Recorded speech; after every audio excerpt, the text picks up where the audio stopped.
Ok, bueno, pues vamos a empezar. Muy buenos días, chavos. Muchos de los nombres los identifico del canal de Discord. Yo soy Bárbara Martínez. Yo soy la que ha estado platicando con ustedes a través de Discord, haciendo los anuncios. Más que nada, bienvenidos y muchas gracias por integrarse a esta primera plática. Estamos muy contentos de que estén con nosotros y estamos muy contentos también de que dé la oportunidad para escuchar lo que tiene que decir Ananda Sengupta, nuestro primer ponente para nuestra primera plática. Tiene mucho que traer a la mesa. La verdad es una persona muy experimentada. Es una persona que también le gusta mucho compartir su conocimiento. Él es la cabeza de nuestro equipo de telecomunicaciones para Nagarro. Este, También enseña lo que sería una materia llamada Product Management en Plashka University en India y tiene más de 25 años de experiencia trabajando con lo que sería producto y lo que sería el manejo del negocio a nivel internacional, sobre todo en la unidad de Business Management. Y pues ha venido el día de hoy a platicarnos un poco de su experiencia, a platicarnos un poco más sobre este tema que se llama Developing a Product Thinking Mindset. La ponencia va a ser en inglés, sí, pero nuestro ponente ha dicho que no se limitan a preguntar, pueden preguntar en español también, si por X y Y razón se les atora algo y demás, yo voy a ser su traductora. Tenemos aquí en lo que sería nuestro webinar una área de preguntas.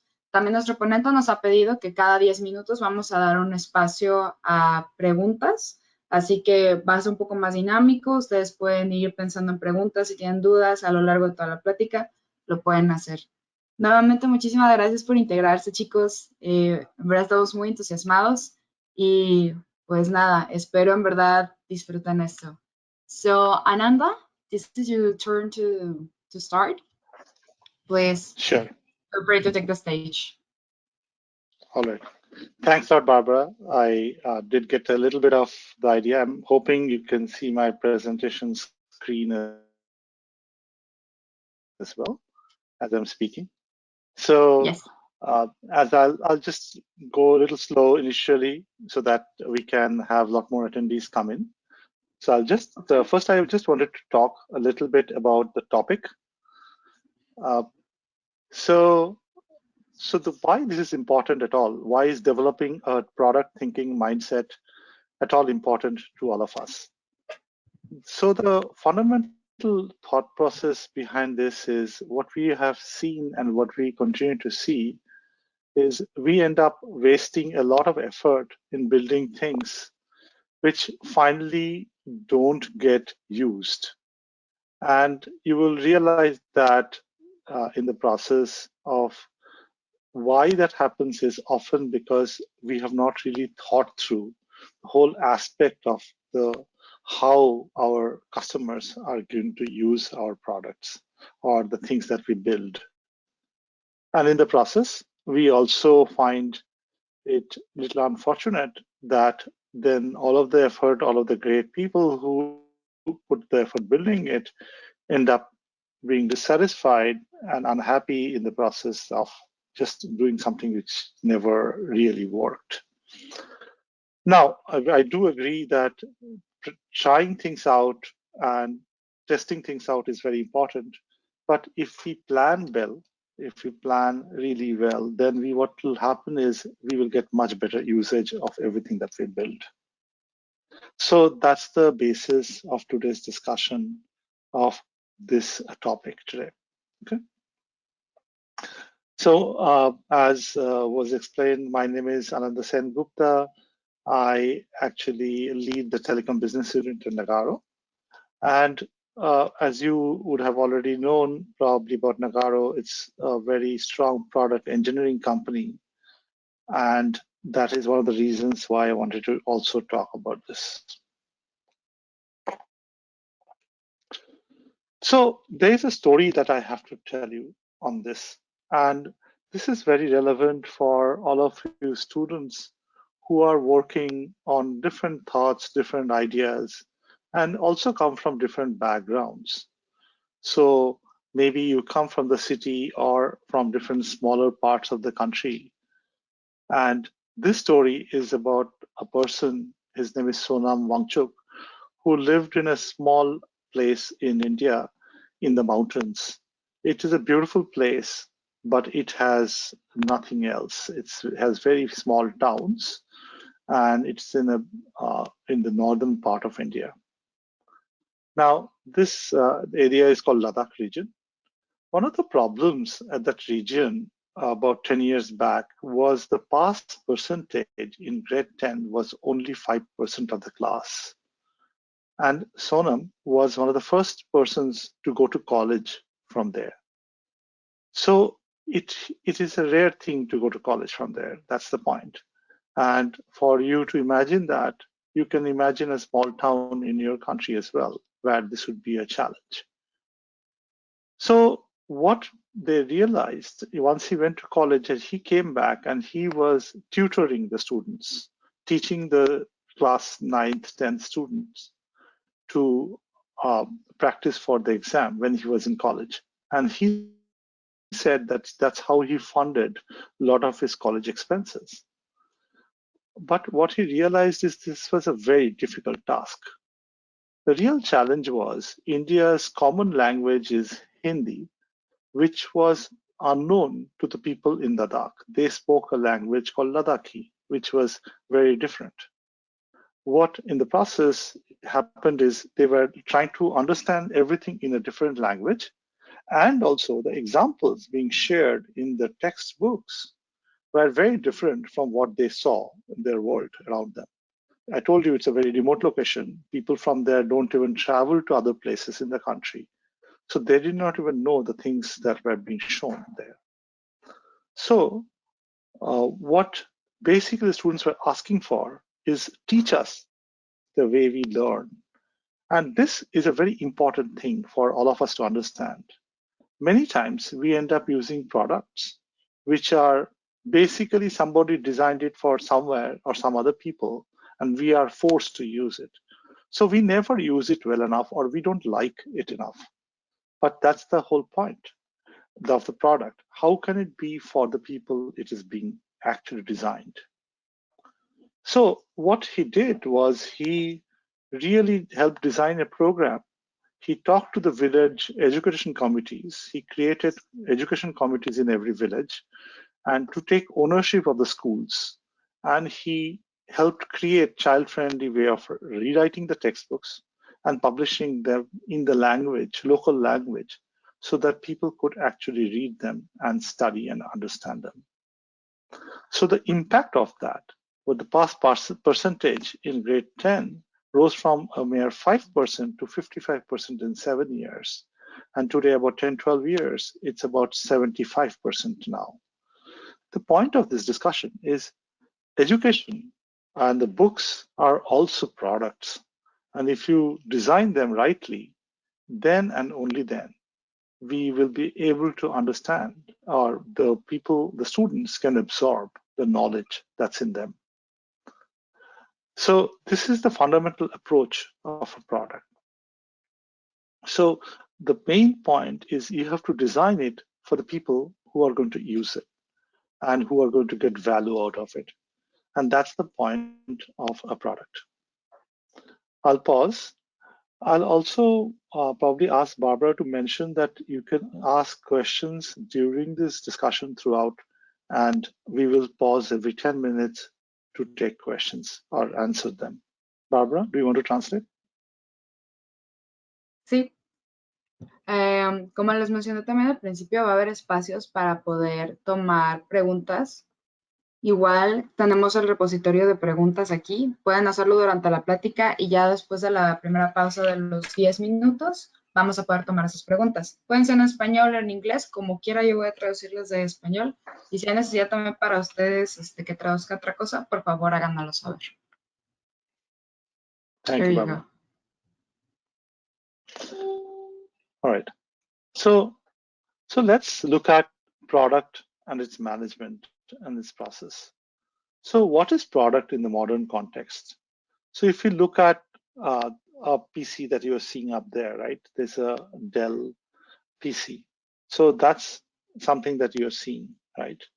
And then if I look at Zoom which we use every day, or Slack, which is a messaging service, or the HubSpot, which is a sales thing, right?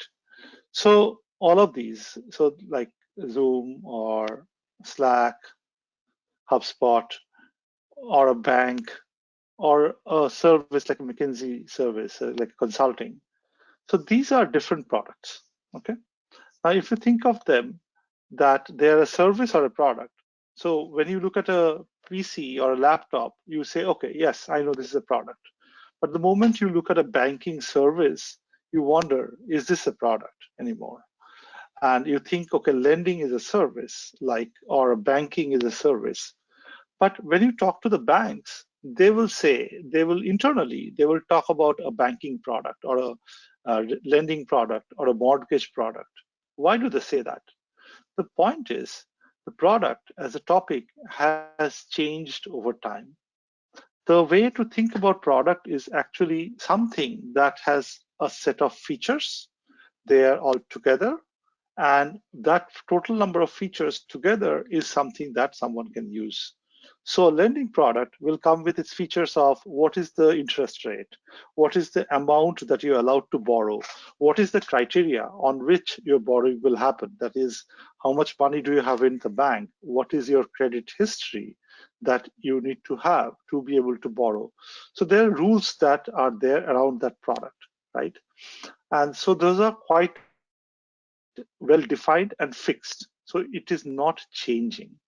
Unlike a service, like when you're pure services, when you're going to a restaurant and you are asking for someone to make you food, right?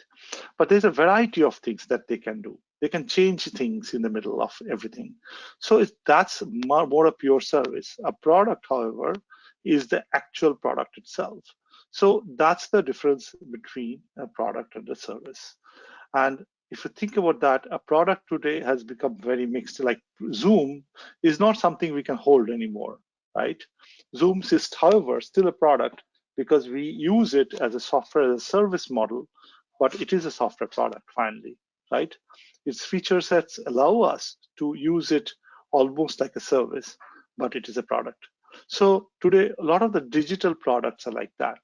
And of course, as you can imagine, Nagarro works as a digital product company and product engineering company. So we look at this, all of this as product. And again, because we are working with companies which are building these, hence naturally we need to also think how our customers think.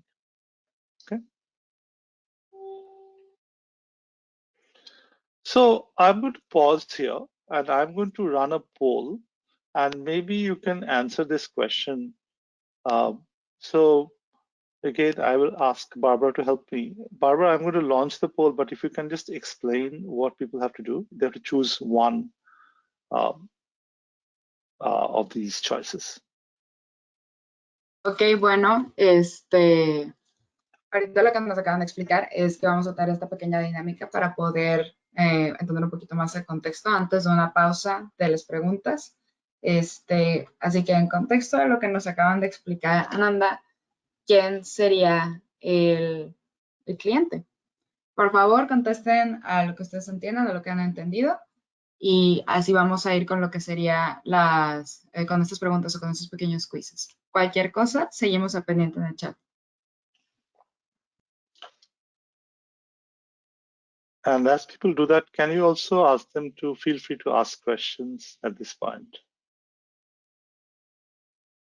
Si alguien tiene una pregunta también en este momento, venga, pueden ir disparando, no hay problema. I will answer as well. Okay.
Okay, so I think there was a question on, and I will speak it out also.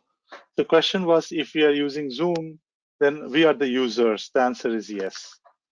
And if it is, say, from your college or your company where you are working and they have sponsored the buying of Zoom, then of course that college is the buyer.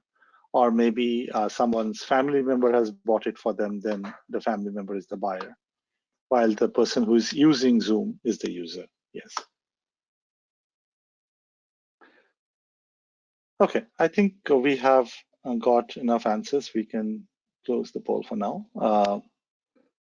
So we have got I'll just talk about the results. So results have been, people have said 6% of the user, 6% of you think user is the customer, 13% of you think buyer is the customer, and 81% think both are customers, which is very interesting and very cool to hear that. Now let's examine with some example here, right? So the example, let's take an example of let's say Zoom we talked about, right? Now, when we think of customer, the point is, I'm deliberately made it a little confusing because the customer is somebody who may be doing both. That's, I think, what both all of you are trying to say, people who wrote both. But the point is, say you're buying a packet of potato chips, right? And you're going to eat it. So of course you are the buyer and the user, right? In some sense. But if you are actually buying Microsoft Office, then think about it for a few minutes. And you may be using Microsoft Office, which has been bought by your university, right? Or if you're working with a company, they are buying it for you. The question is, who is the customer now? And if I go and pitch to the company, is that the only value? Or the end user is the person? Because suppose I have the Microsoft Office product shuts down every 5 minutes, who is going to use it anymore? So the point is, the customer actually is somebody who gets value in the process. Now, I will just say this, I asked this question in this fashion. The point is, the customer can be multiple people, more than the user and buyer also other people who are getting value out of it. So for example, you are using Microsoft Office to submit a paper in your class, right? So is that your teacher going to get value out of it? The answer is yes. And then hopefully the schools, whoever the head of the school is getting value out of it, the answer is also yes. College or university is getting value out of it, the answer is yes. And that's the whole point. So if you think like that, then you'll realize that there are multiple people who would get value out of it. And you have to look for who is getting value. And they are all your customers. So because you used a product like Microsoft Office is a productivity tool, your productivity improved. Your teacher did not have to check a lot of papers and could quickly search for things or looking at your Word document you submitted, and so the teacher also saved time in checking papers. Thus, the teacher's work also became efficient.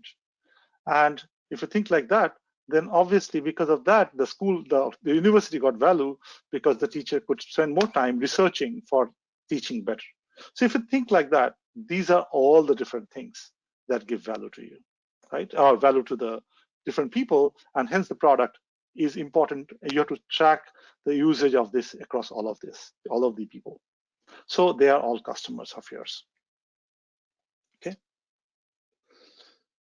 So if I take one step further, fundamentally, a product has to follow what is a jobs to be done theory. And this theory basically says people buy products and services to get a job done. Okay. So jobs, however, are functional with emotional and social components. So we must not think of jobs only as, okay, I could use Microsoft Word, I could type a document. That is not what it is only. You might also connect with some products emotionally, and it also could be socially.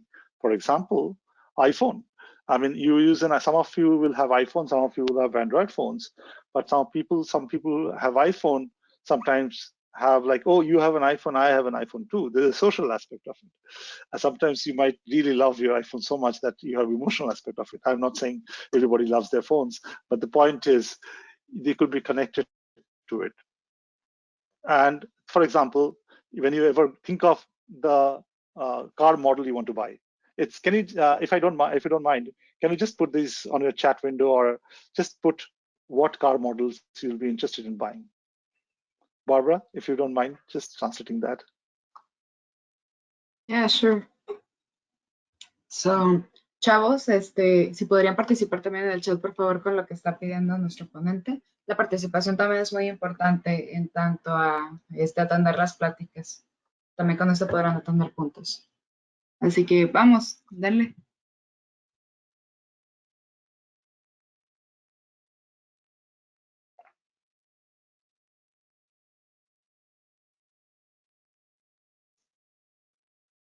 I hope they can type that, right?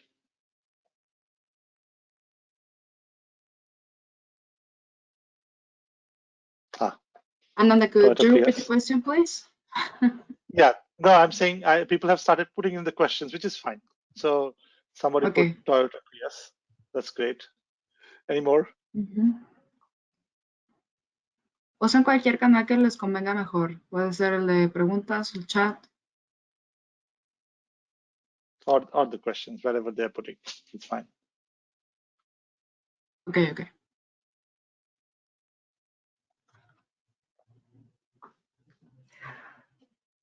Stephanie has one question. Who formulated the theory? Okay. I will answer that, but meanwhile, let's get the people to put their thing. Okay. That'll be great.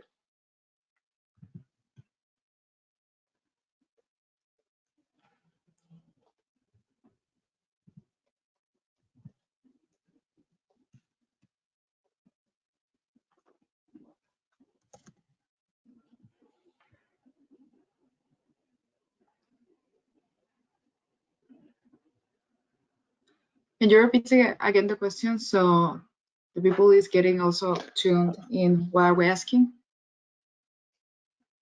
Okay, I will answer the question. The question is basically this was originally this was actually defined by consulting companies, but fundamentally there was a gentleman whose name is Clayton Christensen. He created the concept of jobs to be done concept in a book called Innovative Solution in 2003. But again, the point is, don't approach it as who formulated it alone, but there's an interpretation of this which matters, and that's what I've tried to discuss in the slide today. All right, I don't think people are putting models of the cars, so I will just continue to move forward. But the example of I wanted to say is some of you will have, like I think Juventino has said Toyota Prius, but somebody will say, I would like to buy a Mercedes, or somebody will say, I want a Toyota Corolla or a Toyota Camry. The point is, you will have different reasons for doing this.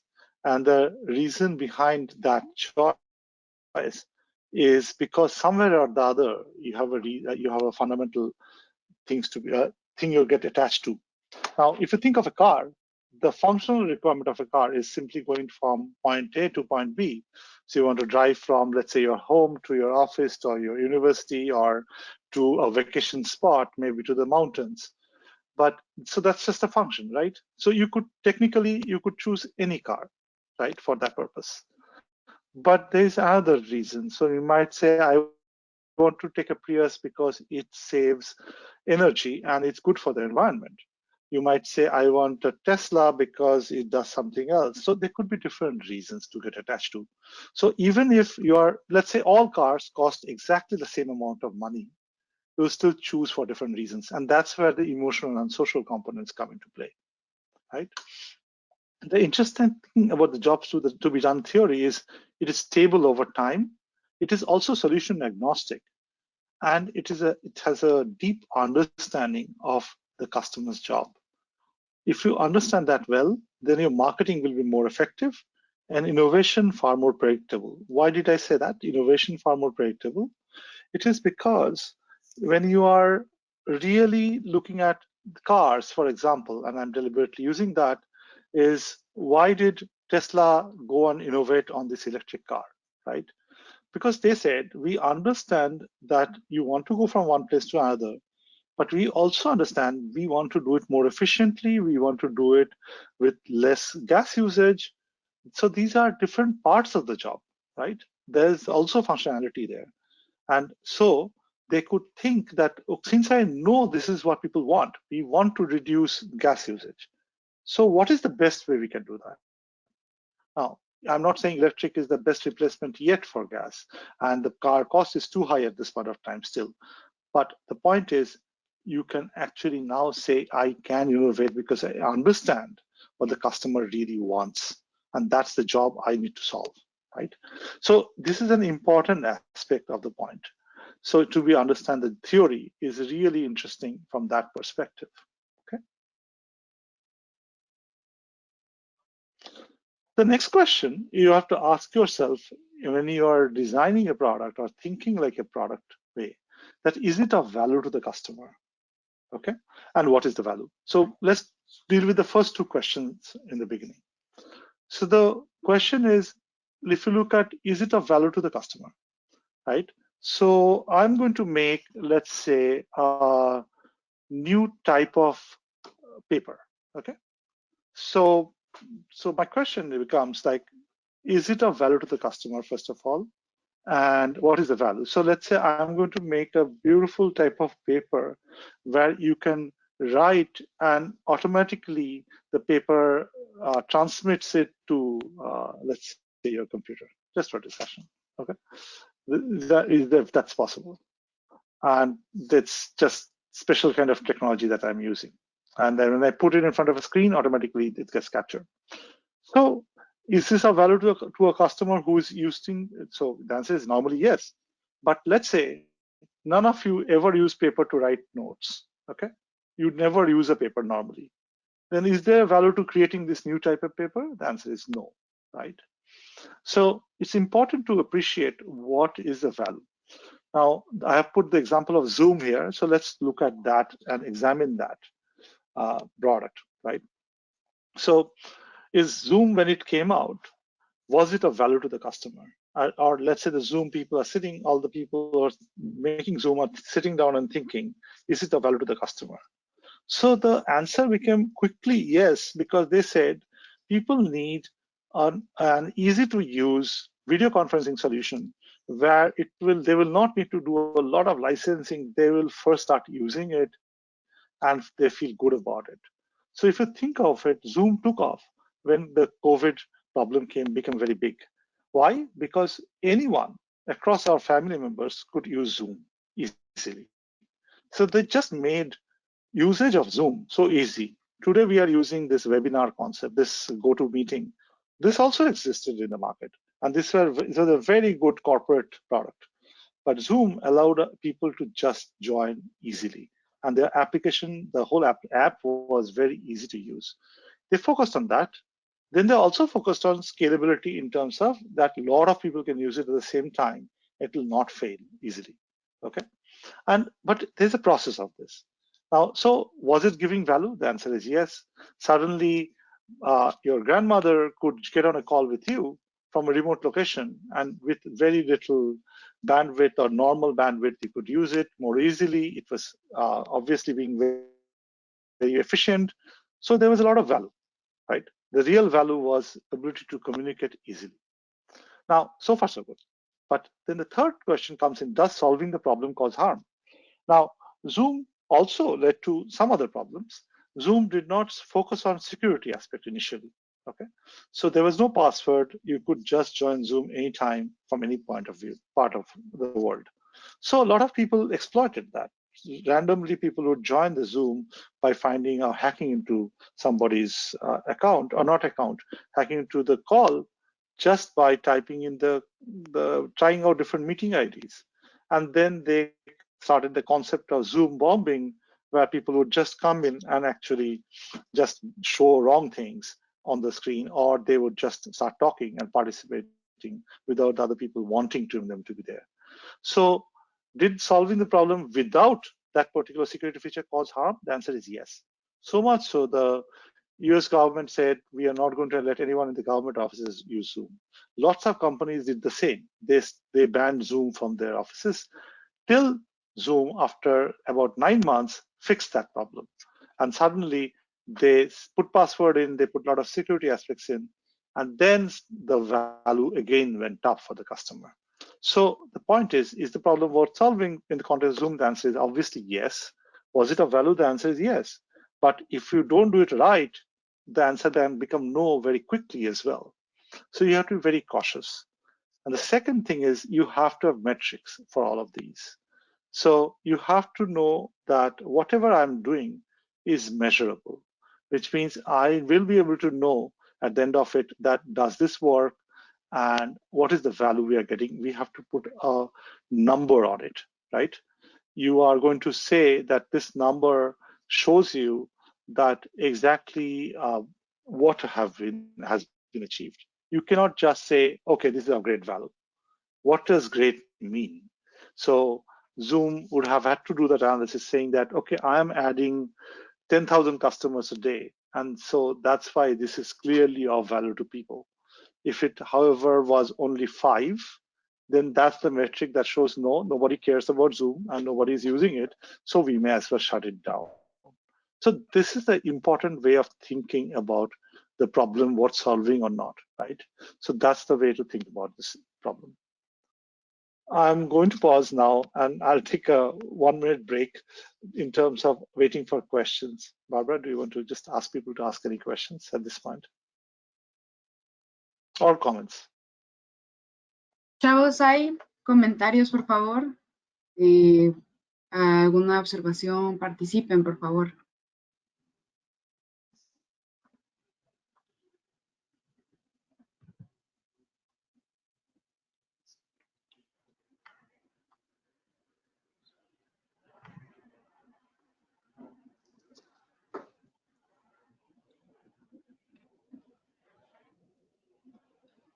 I guess we don't have any at the moment, so if you would like to continue, either way, they already know that they can have the channel to ask questions, and eventually we'll make the pause. So go forward, please. Okay.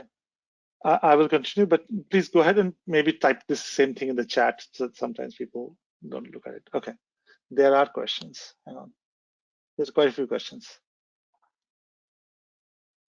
Can you translate the first question for me,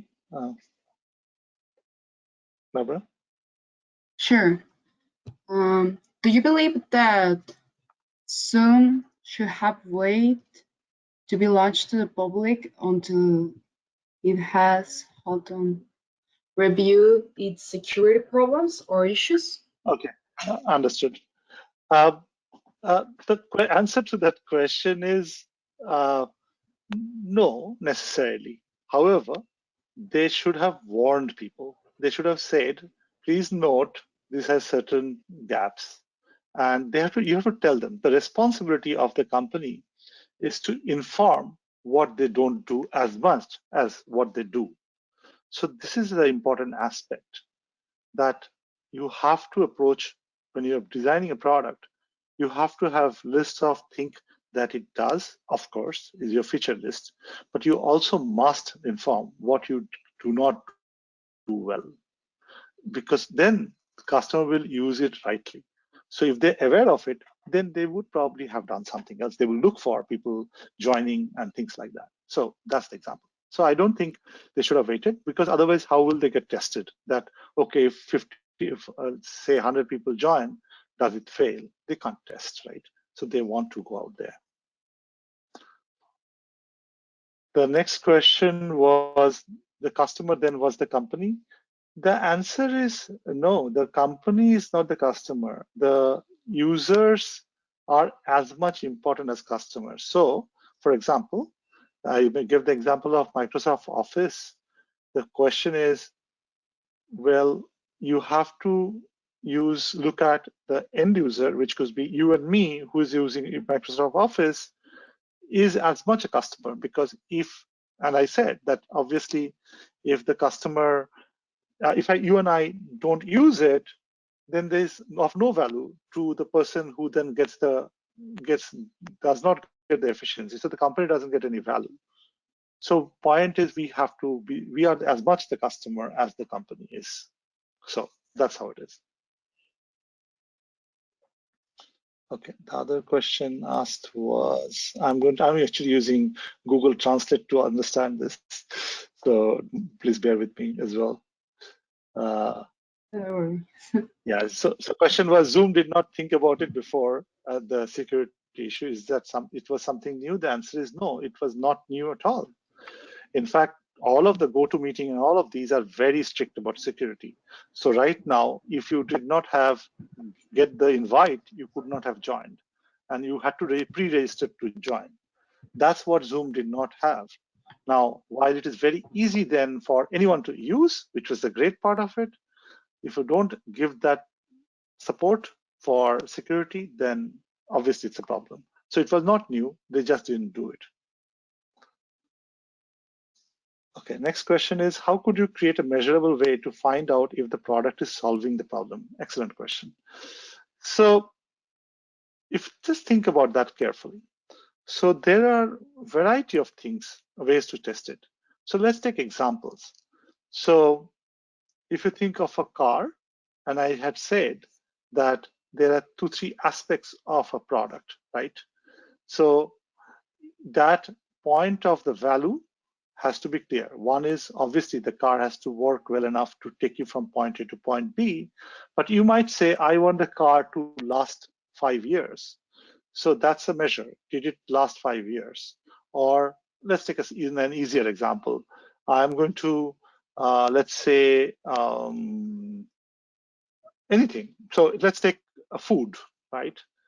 So if I eat this much of food, you'll see that nowadays you see these food packets which have calorie values and a lot of details written, right? Because that's the law right now. So the Food Administration tells you to do that. So it's obviously measured that it is going to give you this much value, this much protein, this much fat, this much maybe carbohydrates.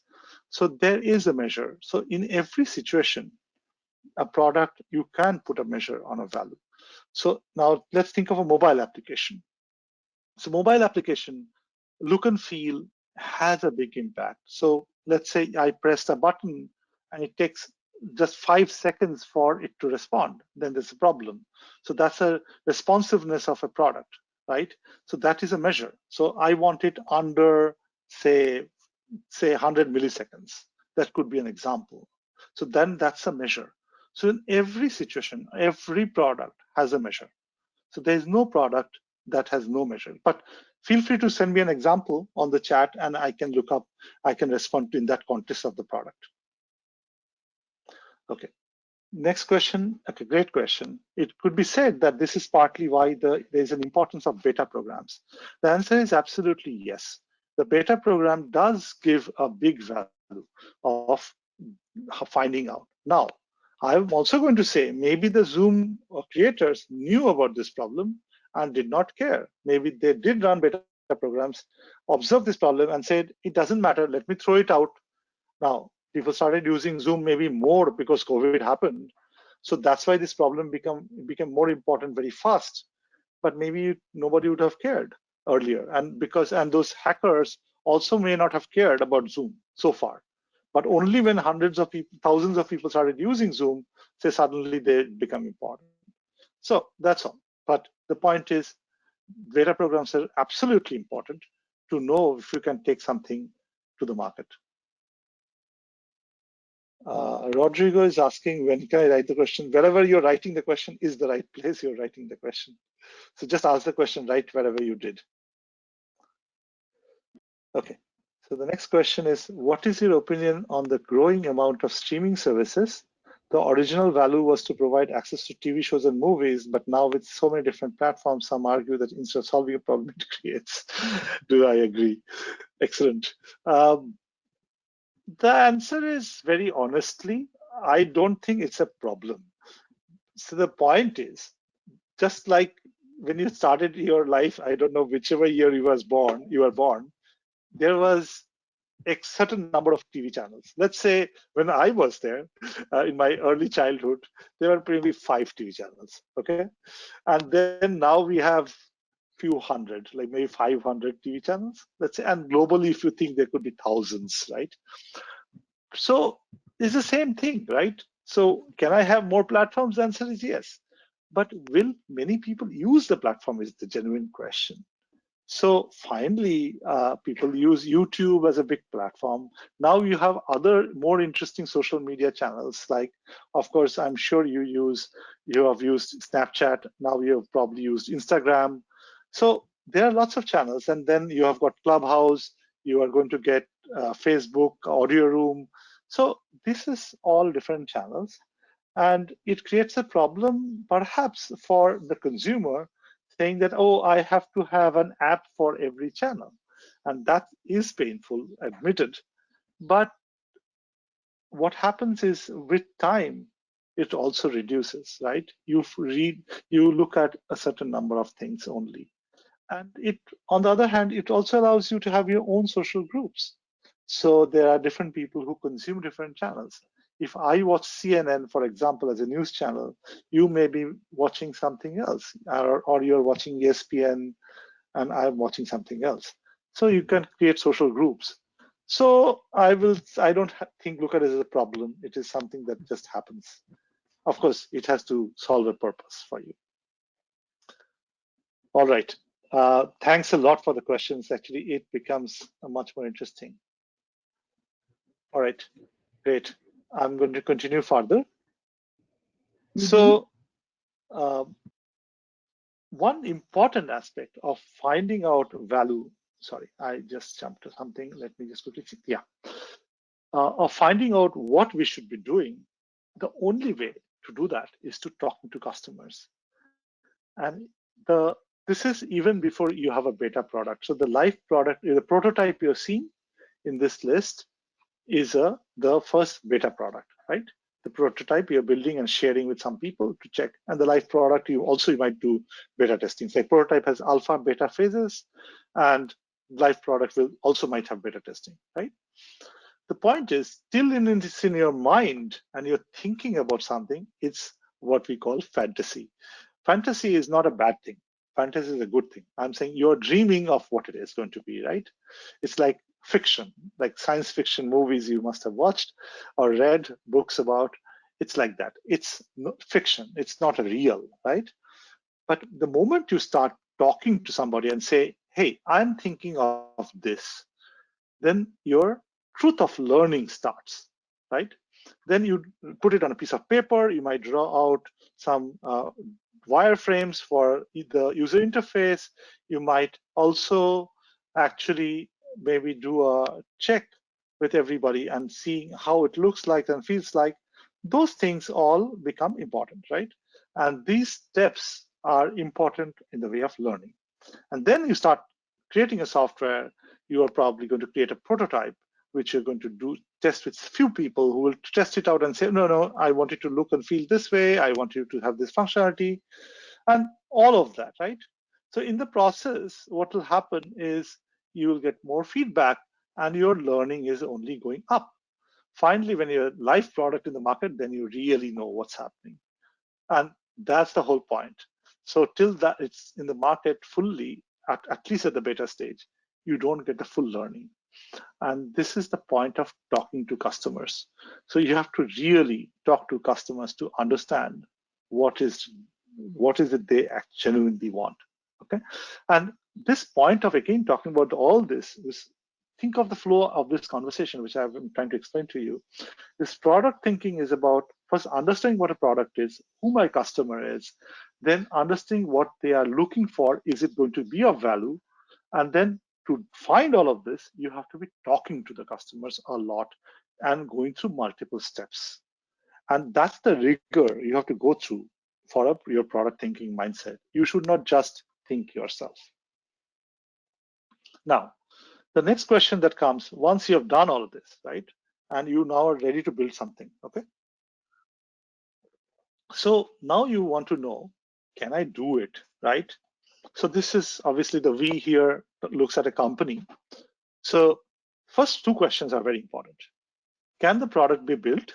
And do we want to build it? Should it be us? So for example, you are Zoom and as a company and you've been building this video conferencing product, then you say, can I build a car, a new car?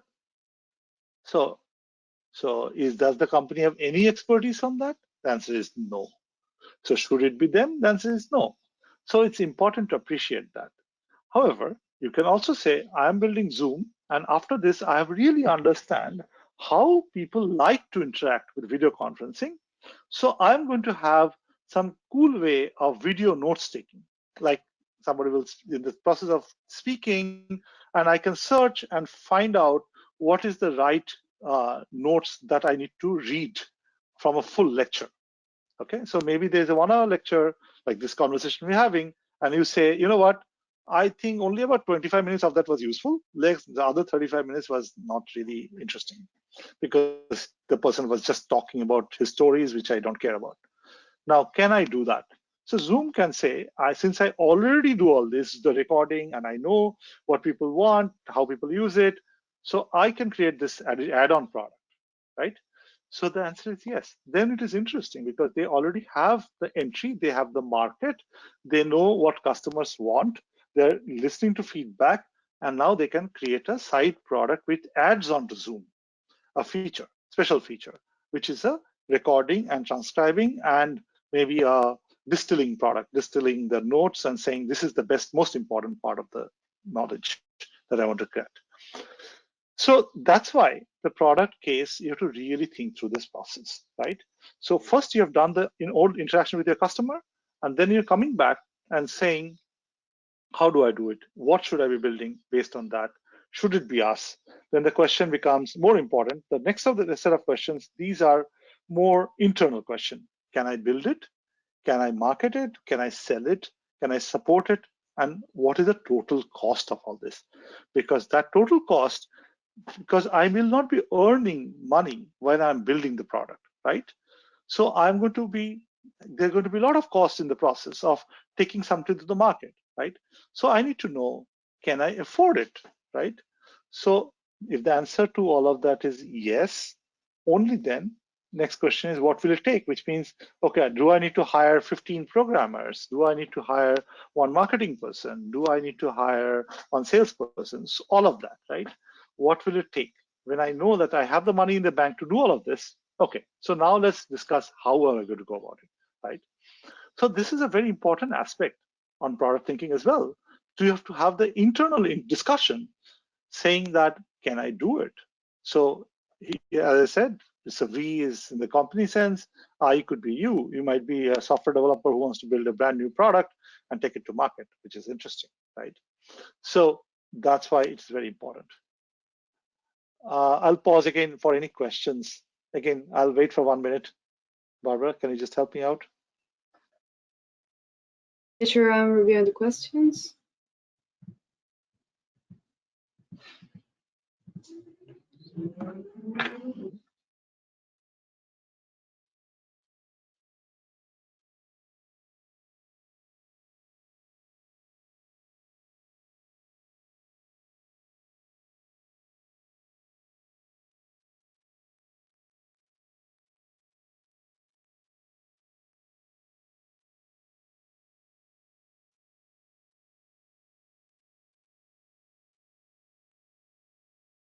Right, I can move forward. It's fine. And I'll take questions whenever you finish writing it.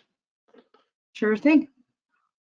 Okay, but we have come to a poll, so maybe I have to open up a new poll. All right. So one important question here. Okay, so I think there were two questions. I will answer that first, maybe. Just give me a second. Your question was, what is the best way to communicate with customers? Okay. So the most important aspect of that, if I try to answer that question, is you have to build a relationship, right? So there are so many channels of communication. There are two types of discussions here, right? One is when you're defining a product, and second is when you're selling a product. The two times you're really trying to communicate, of course, and then support of the process naturally once you're sold the product, right? So if you take these three types of communication for a minute, then the first time you're trying to just discuss the product idea and get feedback on that, there you have to know your customer and you have to trust your customer as much as the customer has to trust you. So for example, you have to first understand who you're selling it to. Let's say you're going to make let's say you are going to make a special tool for video conferencing. Just take an example deliberately of the same. Like Zoom, you're going to build a company. And you say, I'm going to build it only for the students of my university. Okay. So who is your customer? Obviously, first the students of your university, first users, and then later the buyers. So first you're going to talk to many students in the university to understand what is the best type of product you're going to build. Then second step, as I said, that you're going to sell. Now you're going to advertise. So maybe you'll put it on social media where all of these customers are going to. So if they're using Facebook or if they're using Instagram or if they're using something else in your university, you put it there, right? Then you're communicating your marketing at that time. You're communicating that I have a ready product. And third is once you they're using your product, you create an email list and email where they can send it your feedback to. So you're reading that and then coming back to them, right? So there is no one answer to that question of best way. It depends on what stage you're in and what you're trying to achieve. The most important point is you and the customers have to be on the same channel. If they're all using Google search, then you have to have the search engine optimization for Google search. If you feel they're all on Facebook, then that's where you have to go. But point is, depending on where it is, that's the way to communicate with the customer. But most importantly, you have to build a trust relationship with the customer, and that's a very important aspect. The next question is, how can we take full ownership of the product? I'm not sure how to answer this question exactly, because this question needs a bit of explanation also, because when you are, either you own it or you don't own it, right?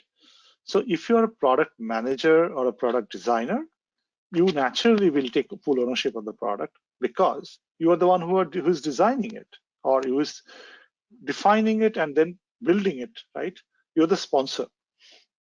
So you can have full ownership.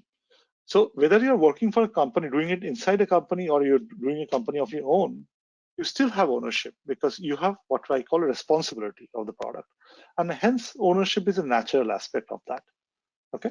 So that's how, there's no perfect answer how you can take. It is either given to you or you're designing yourself.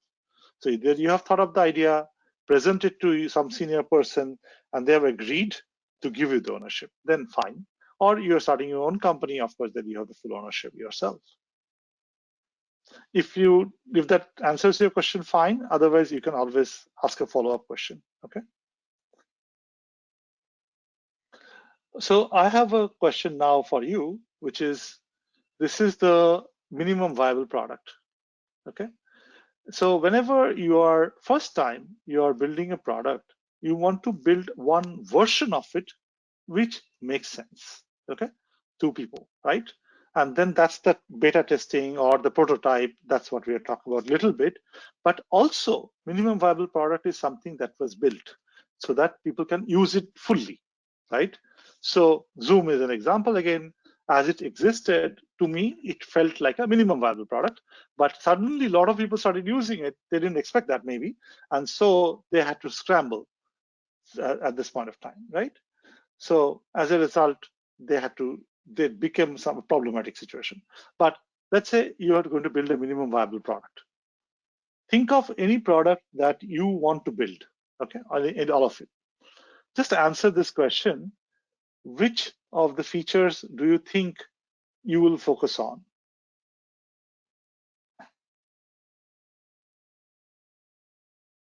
I think, unfortunately, you can only choose one option. So you can choose any of these. Please respond to that.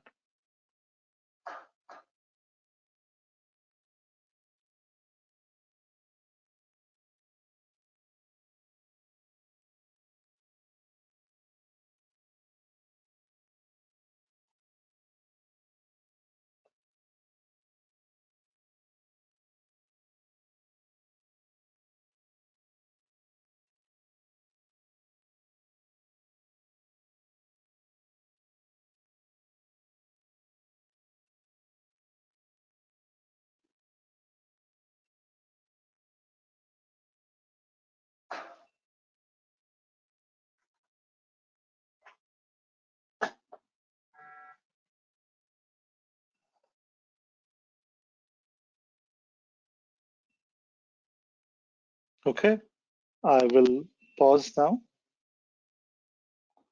and I'll share the results with you as you have voted. So some of you said usability is the most important, and so I want to focus on that. Some of you said functionality, and some of you said all of the above.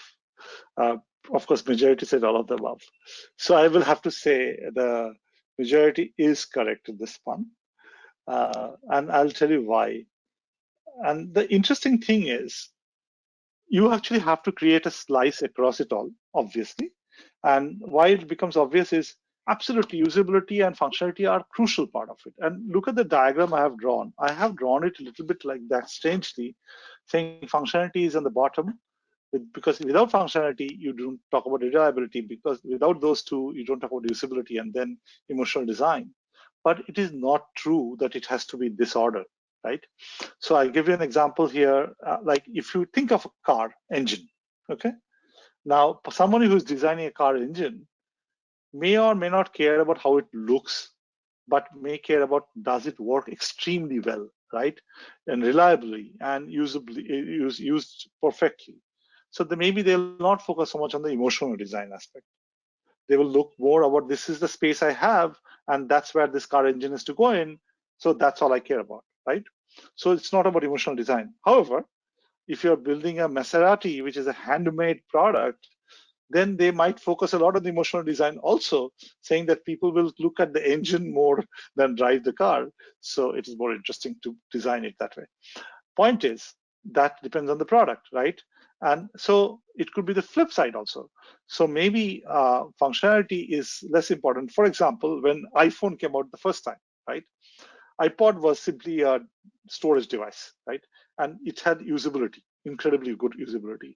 But iPhone was focused a lot more on the emotional design. The functionality of making a phone call was trivial for them, right? It was just an add-on, but that they've spent so much time on other things and not on making the phone call, right? So that's the interesting thing about products. When you design, the first time you come out with a product, you might focus on different things based on how it is going to be used. So when you think of, just for discussion, a lamp, right? A lamp, why does it look the way it looks? It's a lot about the emotional design aspect as much. The functionality is obvious. You're going to put a wire through it and you're going to have a bulb, which is light up. So big deal. That functionality is easy. But the rest of it is all about how it looks, how a person will look at it and feel it, how the color is, and how it fits within your room, so on and so forth. So that's the way to think of minimum viable product in that context. Okay. So I'm going to basically wrap up this discussion because I wanted to reach this point where all of you understand fundamentally that product thinking is all about thinking about who you're building it for. What are they going to use it for? Can we do it also? All of these factors are very important. And when you take it out to the market, you have to design the product with some set of different pieces of what it needs to have, features you need to have, so that they can start using it right away. The more important aspect is they need to be able, in a minimum viable product, to be able to use it right away for some real good, important purpose. And I will stop here. I will take any questions and we'll wrap up after that. Aprovechemos estos últimos minutos. Si hay preguntas o comentarios, también estaría muy interesante saber si tienen un comentario que quieran decir. A ver, Somebody raised a hand. Okay. Let me check who raised a hand. Let's check. So if you guys, if you're willing to, you can write in the chat section or in the question section whatever comment you have and we can discuss.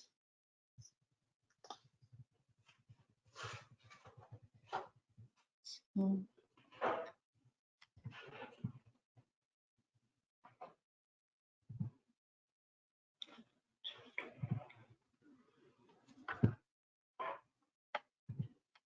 nadie, ¿no? Okay. Let's So one question is from Pamela is, what's the biggest obstacle when creating a product?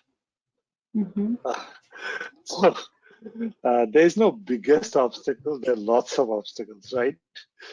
Or there is no obstacle. So let's take example. Let's say, let's compare two products for a few minutes, okay? You're creating software products is probably the ones which have fewer obstacles, unless you're doing something very difficult. So let me give you the example of grand challenges, okay, in products. A grand challenge product is an example where you solve a big social problem. So if I come and told you that please build me a product so that I can offer universal healthcare to everyone, that's a hard product to build. Okay, so it is obstacle depends on what the purpose of the product is, right? So think of universal healthcare as a topic for a second. And if you had to design a digital product for that, the problem you'll face immediately, like think of a country like Mexico as much as any other nation, including the US as much. So if I told you that, if you come and told me, I'm going to build a mobile application by which everybody can talk to their doctor. All right, sounds great. Now, what happens what if there's no mobile connectivity there? Maybe there's very bad quality of electricity in that location. Maybe the next doctor is far away and they cannot not only have video call, they can barely make a phone call. Then what happens?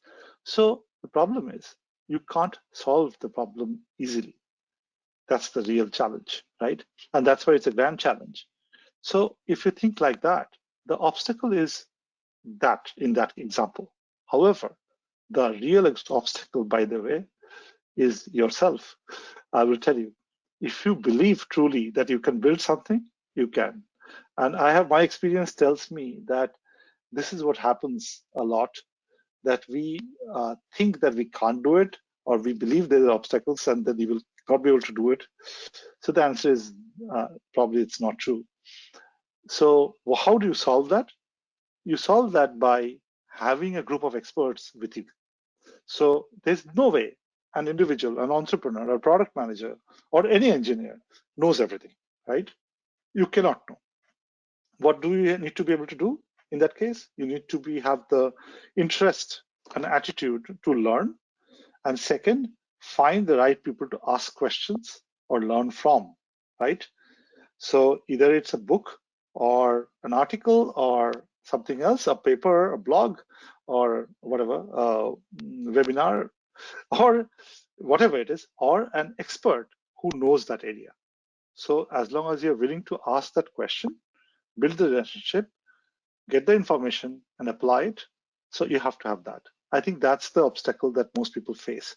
So even if you think that you can do something, you may say, oh, it will require a lot of money, I can't do it. So fine. So is there somebody who can help you with that? So that's why the whole ecosystem is now towards helping you do that. So if you want to really be an entrepreneur, for example, you will go to a certain ecosystem to ask for help in that.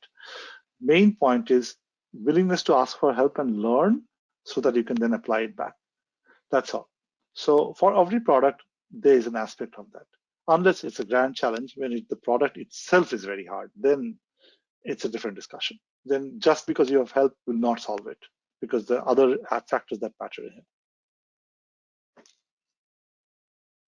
So Roberto Cantu, thank you. Roberto Cantu also asked the question, how hard is to define your market at the early stages of your product?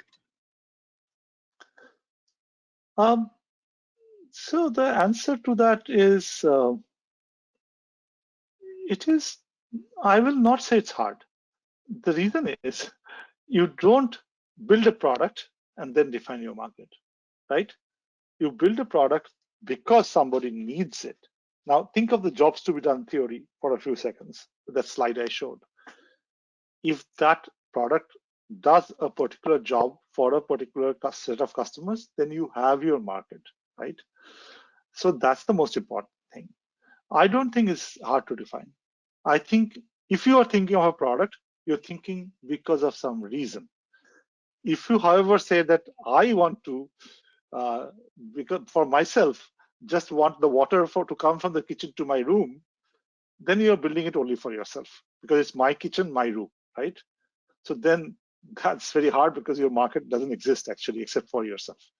But if you think of building something, so you're going to create a mobile application for making life easy for a group of people, then that market is there, right? So again, why you're building it is the real question. If you figure that out, then your market is there. So your early stage of product, you have a market, right? So it's not hard if you're thinking right way. That's all. But please think of your customer first. That's the real point. So think of the value it will deliver. If there is a customer and if there is a value, then the market is there for you. Thank you. And also, we have one other question. How can I do or how can I get people to know the existence of my product? Yeah. So I had mentioned this a little bit earlier also. So if you think of your market, we just talked about the market. So what is the market? Market is your set of customers, right? So you are saying that I need to tell them. So again, run through examples. So if you're building a mobile application for productivity of office people, then you have to think about which place where can I have maximum of these people to see me, right? And what social media channel do they use? So they use Twitter more often? Do they use LinkedIn more often? Do they use Facebook more often? Do they use whatever, right? So whichever social media channel, or maybe they use physical media. So if I'm building a product which is a cup holder for a car, and all cars stop at a particular intersection, and there's a big billboard there, I'm going to put an advertisement there. Okay, then that's the need. So you have to understand which media do they interact with, and where can I show it?